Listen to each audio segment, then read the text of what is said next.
What is this? How does it move like that? Why does it look so familiar? Wait, it couldn't be… It is! Venom! An alien parasite that can take control of people like Spider-Man and Eddie Brock. But it can't really be an alien symbiote, right? Don't worry, it's not looking to take you over. It's actually a Bootlace worm. And yes, that is worm as in singular. That large mass is one creature. Just how thin and long is this flatworm? Is it dangerous like the Marvel Universe's Venom? And why does it turn itself inside out? In the movies, we've seen Venom crawl across and attach itself to a host, and it gave Eddie Brock powers so he could avoid capture. But although it looks a lot like the Venom symbiote, the Bootlace worm can't hijack your body. Thank God. Or give you superpowers. I've lost my mojo. Well, that sucks.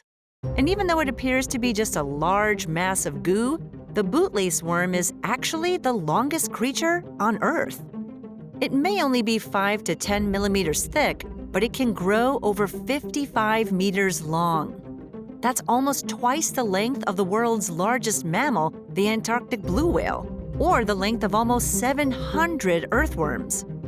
So if you wanted to stretch one out, it would almost reach from one end of an ice hockey rink to the other. The Bootlace can be found along the coasts of Norway, Britain, and the west coast of Sweden. If you go searching for one, take a look in tidal pools and along muddy or sandy shores. You'll often find them curled up under rocks. They're not hiding, though. They just like living under a rock. Like some people I know. They're usually completely black, but they can sometimes be brown with stripes running down the side of their body. How very sporty of them. And don't think they don't see you creeping up on them. They have 10 to 20 rows of eyes along their snout. But being black on black, it's hard for us to see them. One of the cool things about this crazy creature is its mouth. It has what's called an Eversible proboscis.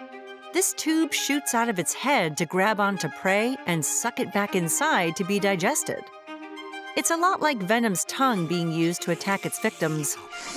When the Bootlace worm isn't using its proboscis, it's kept in a fluid-filled chamber above its gut. In addition to catching prey, it also uses it to burrow into the ground.